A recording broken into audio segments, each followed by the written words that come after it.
জয়গুরু। আজকের আমাদের আলোচনার বিষয় অন্যায়কারীর প্রতি আপনার কিরূপ ব্যবহার থাকা উচিত।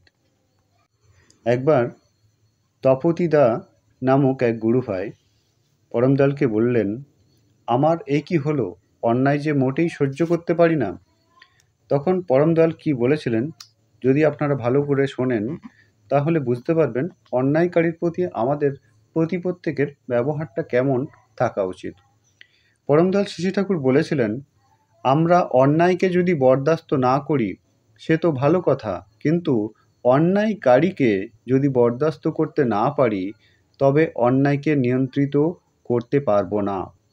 যদি বিচলিত হয়ে পড়ি কিংবা কাউকে ঘৃণা করি তবে ভিতরে বাইরে সেই বেতাল ভাবটাই গলা বাড়িয়ে থাকবে এবং মানুষ তখন আমাদের থেকে দূরে সরে যাবে।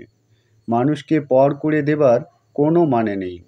নিজে ইষ্টে সুদৃঢ় থেকে প্রীতি ও সেবায় মানুষকে ইষ্টের প্রতি আকৃষ্ট করার মানে আছে, আর তাই আমাদের কাজ।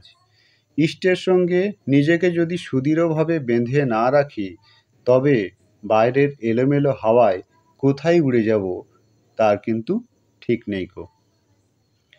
তাহলে আপনারা শুনলেন পরমদয়াল এ বিষয়ে কি বলে গেছেন। আজকের আলোচনা এ পর্যন্তই। আলোচনা প্রসঙ্গে অষ্টাদশ খণ্ড পৃষ্ঠা 246। আপনারা সকলে ভালো থাকবেন, সুস্থ থাকবেন। সকলকে জয় গুরু।